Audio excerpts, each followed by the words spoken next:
जय हिंद। कैसे हैं आप सब? आशा करूंगा आप लोग बहुत अच्छे होंगे। आज का वीडियो बहुत ही खास होने वाला है क्योंकि आज हम लोग पढ़ेंगे एक्सरसाइज 4.2 का प्रश्न संख्या 3 और 4। 3 और 4 बहुत छोटा छोटा प्रश्न होता है, इसको खाली समझने का तरीका जान लीजिएगा तो आप अपने तरह से बना सकते हैं। क्या लिखा हुआ पहला तीसरा नंबर प्रश्न, ऐसी दो संख्याएं ज्ञात किए जिनका योग 27 और गुणनफल 182 है। थोड़ा सा आप दिमाग लगाइए, योग 27 वाला कोई यह संख्या है और जिसका गुणनफल क्या होगा 182 आएगा। मान लीजिए हमको कुछ नहीं मालूम है, कुछ नहीं मालूम है। तो अगर मान लीजिए अगर संख्या का योग है 27, टोटल है 27, ठीक है, इसमें से दो संख्या होगा ना, दो संख्या ज्ञात करना है। अगर मान लेते एक गो अगर x हो जाता है, एक गो अगर x हो जाता है, दो संख्या मान लीजिएगा 27 को, अगर एक आदमी का 7, दूसरा क्या हो जाएगा 20 हो जाएगा।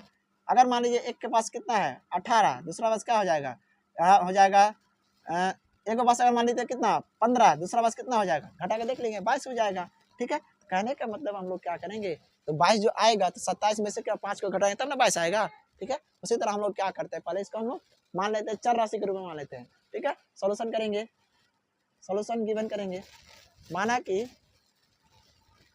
पहला संख्या बराबर क्या हो जाएगा, अगर x मान लेते हैं, इसलिए दूसरा संख्या क्या हो जाएगा, दूसरा संख्या इसमें से घटा के तो क्या हो जाएगा 27 में से x को घटा देंगे तो दूसरा संख्या हमको प्राप्त हो जाएगा।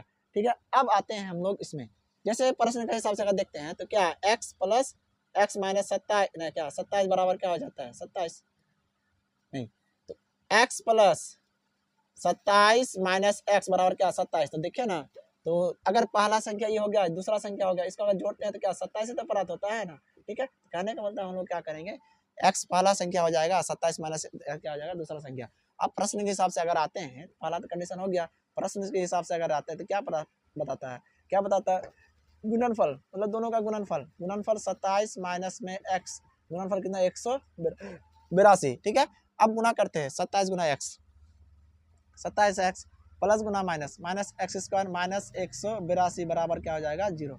अब क्या करते हैं x square plus 27x minus 182 बराबर 0। एक्स अगर माइनस को मान लेते हैं एक्स स्क्वायर, प्लस वाला क्या हो जाएगा माइनस में हो जाएगा, माइनस 27 माइनस माइनस क्या हो जाएगा प्लस 182 बराबर 0। एक्स स्क्वायर अगर माइनस 27 प्लस 182 बराबर 0। अगर हम लोग यहाँ क्या करते हैं 9 तिया 27 या फिर 182 को खंड करते हैं, 182 को खंड करेंगे कितना बार में, 9 दूना 18 91, 13 सत्ते 91, मतलब क्या अगर 14 गुना क्या करते हैं 13 करते हैं, 14 गुना 13 तो क्या 182 हो जाता है। और अगर इसको दोनों को क्या करते हैं, अगर घटाते हैं मतलब माइनस में जोड़ते हैं तो क्या 27 पूर जाता है। क्या आ जाएगा x square minus 14x minus 13x minus plus में क्या 182 बराबर 0। हम लोग क्या गुणनखंड का तरीका अपना दिए। अब देखिए ना यहाँ पे थोड़ा सा, एक्स का मतलब एक्स माइनस क्या 14, माइनस 13 का मतलब एक्स माइनस क्या हो जाएगा 14 बराबर 0।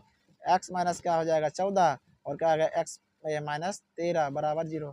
एक्स बराबर माइनस 14 बराबर 0, एक्स बराबर कितना हो गया 14, एक्स माइनस 13 बराबर 0, एक्स बराबर क्या हो गया 13। तो आपको क्या बोला है, तो पहला संख्या क्या होगा, पहला संख्या अगर एक्स होगा तो मतलब 14 होगा, दूसरा वाला 13 होगा। पहला संख्या अगर 13x मान लेते हैं तो दूसरा वाला क्या हो जाएगा 14 हो जाएगा। इसी टाइप का तो बताया ना, पहला क्या कर्मागत होगा। अगर मतलब देख आप बता सकते हैं कि x का मान 14 लेगा तो y का मान दूसरा पहला x का मान, पहला संख्या x का मान 14 लेगा, दूसरा वाला x का मान कितना आएगा 13 आएगा।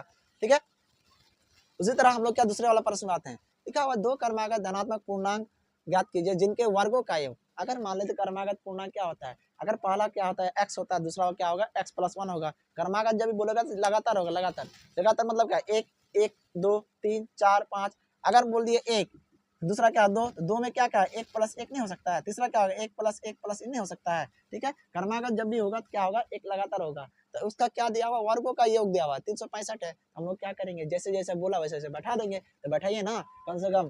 क्या लिखेंगे, माना कि पहला धनात्मक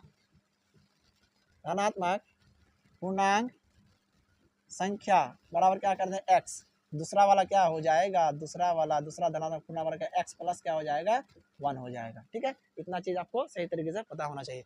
अब प्रश्न में क्या बोल रहा है, प्रश्न में यही बोल रहा है वर्गों का योग बोला है ना, तो पहला का वर्ग दूसरा का भी वर्ग का योग कितना है 365 है, यही ना बता रहा है। जब ये बता रहा है तो क्या करेंगे, एक्स स्क्वायर प्लस इसको जोड़ ए प्लस बी का होल स्क्वायर तोड़ते हैं तो क्या होता है, ए स्क्वायर मतलब क्या, एक्स स्क्वायर, बी स्क्वायर मतलब 1 का स्क्वायर प्लस 2 गुना एक्स गुना क्या हो जाएगा 1 बराबर क्या होगा 300, या फिर इसको इधर लेकर आते 365 बराबर क्या हो जाएगा 0। ठीक है, घटाइए ना इसको, जोड़िए घटाइए, एक्स का स्क्वायर प्लस एक्स का स्क्वायर प्लस 1 का स्क्वायर 1 प्लस क्या हो जाएगा 2x माइनस क्या 365 बराबर क्या हो जाएगा 0। X square 2x square plus में क्या हो जाएगा 2x 365 में घटेगा माइनस 364 हो जाएगा बराबर 0। ठीक है, अगर यहाँ से क्या दो दो कॉमन लेते हैं तो क्या निकल कर आता है, 2 कॉमन हो जाएगा, x square plus x minus 2 1 कम 2 2 8 16 182 बराबर 0, x square plus x minus 182 बराबर 0। अब थोड़ा सा दिमाग लगाइए ना, 182 यहाँ भी है 182 यहाँ भी है। ठीक है, तो अगर हम लोग का एक पुराना है तो 14 और 13 हो सकता है, 14 13 पुराना है लेकिन प्लस में पुराना है, अगर 14 में से 13 घटा देंगे 1 और माइनस 14 में 13 जोड़ेंगे तो कितना हो जाएगा -1। हमको चाहिए क्या, प्लस वाला चाहिए ना, 14 में से 13 घटाएंगे 1 आ जाएगा। ठीक है, तो एक्स स्क्वायर प्लस क्या हो जाएगा 14x माइनस क्या हो जाएगा 13x माइनस क्या हो जाएगा 182 बराबर 0। ठीक है, अब देखिए ना यहाँ एक्स एक्स को मनाएगा तो x प्लस क्या हो जाएगा 14 माइनस 13 को मनाया जाए तो x प्लस क्या हो जाएगा 14 बराबर 0, x प्लस क्या हो जाएगा 14 और क्या हो जाएगा x माइनस क्या हो जाएगा 13 बराबर 0, x प्लस क्या है 14 बराबर 0, x बराबर क्या -14 और x माइनस 13 बराबर 0, x बराबर क्या हो जाएगा 13। अब देखिए ना थोड़ा सा अगर अब दिमाग लगाते हैं, क्या दिमाग लगाते हैं, यहाँ बोला कि पहला धनात्मक बोला है तो क्या ऋणात्मक वाला मान लेंगे, कभी नहीं लेंगे, ऋणात्मक मान लेंगे तो क्या हो जाएगा, गलत हो जाएगा। ठीक है, इसलिए हम लोग क्या लेना है, धनात्मक को लेना है, तो लिख सकते हैं अतः पहला धनात्मक पूर्णांक संख्या x बराबर कितना 13, दूसरा क्या हो जाएगा, दूसरा धनात्मक पूर्णांक संख्या बराबर क्या, देखो x प्लस 1 है ना, x प्लस 1 बराबर का 13 प्लस 1 बराबर कितना हो जाएगा 14। यही वो संख्या है, क्रमागत संख्या 13 और 14 है, जो इसका वर्गों का योग क्या होगा, वर्गों का योग कितना है 365 है। सिंपल सा अगर आप देखना चाहते हैं, मिलाना चाहते हैं, क्या 13 का वर्ग क्या 169 होता है, 169 और 14 का वर्ग 196, 169 और क्या आता है 196, जोड़िए ना, 9 4 15 का 5 से बचा 1, 9 6 15 1 16 का 6 से बचा 1, 2 2 4 1 1 2 1 हो जाएगा 3, 365 हो जाता है। ठीक है, तो इस टाइप का कंसेप्चुअल क्वेश्चन होता है, थोड़ा सा अगर आप समझदारी से बनाइएगा तो 110% बना के आइएगा और एग्जाम में अच्छा नंबर उठा पाइएगा। अगर एग्जाम में अच्छा नंबर नहीं उठा पाइएगा तो गार्जियन का थोड़ा सा मतलब मन दुखी हो जाता है, इसलिए आप लोग चाहेंगे थोड़ा सा ज़्यादा मेहनत करेंगे और तैयारी को बेहतर करके एग्जाम में अच्छा परफॉर्मेंस करेंगे। धन्यवाद, जय हिंद।